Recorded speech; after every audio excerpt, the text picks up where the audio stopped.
Moes ek as situasie en geluister het, kon ek gehoor het hoe die meisiekind nou stukken is.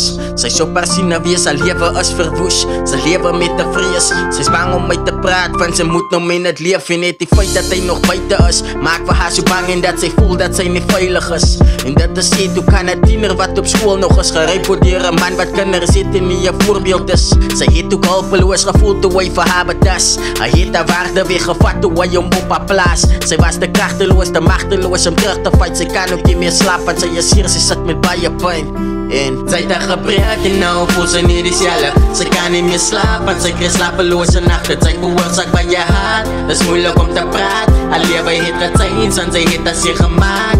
Sy het haar gebreek en nou voel sy nie dieselfde. Sy kan nie meer slaap, want sy kry slapelose nagte. Sy veroorsaak baie haat, dis moeilik om te praat. Haar lewe het getuins, want sy het haar seer gemaak. Haar verhouding met haar pa was ook nie nice gewees. En dis die tyd wat hy advantage vat en sê vat naked pics. Sy was gedwong deur 'n agency.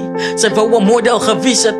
Beloftes was gemaak as sy maar net moet geweet het dat hy vir haar gebruik het, haar drome weggesmyt het, na fotoshoots gevat en alle klere uitgetrek het. Sy moet video's aan hom gemaak het en gerekord het, haar vriende afgeskryf het, anders sou hy ja geblok het. Sy het bang begin raak toe sy 'n boodskap ontvang het, dat alle video's sou aangestuur word en aan almal sy paniekerig geraak. Die tyd toe hy vir haar geblok het, 'n vriend kom tot by haar en vra of alles nog oké is. Hy kon gesien het dat sy nie meer haarself was en sy sê oké, sy gaan later meer in detail in. Sy kom ook agter dat daar iemand is wat kom gee. Later in die aand toe maak sy oop van sy niet help en hy is alheen wie gesien het dat iewers moet daar fout is. Sy open die gesprek en agterna vertel sy alles. Die next dag kon sy voel dat sy verligting op haar boos wat zwaar gewees het in die tyd, wat nog steeds so breek het dat sy het 'n saak gaan maak en sy het swanger geraak en sy het abortion ook gedoen. Sy het nie geweet wat om te maak toe die speurder haar vertel dat hy dit eintlik geadmit het, dat hy die agency was en dat hy vir haar gelieg het.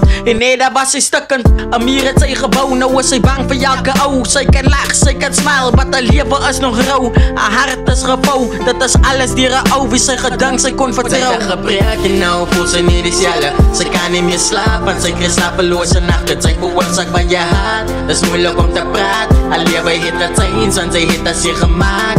Sy het haar gebreek en nou voel sy nie dieselfde. Sy kan nie meer slaap, want sy kry slapelose nagte. Sy veroorsaak baie haat, dis moeilik om te praat. Haar lewe het getuins, want sy het haar seer gemaak.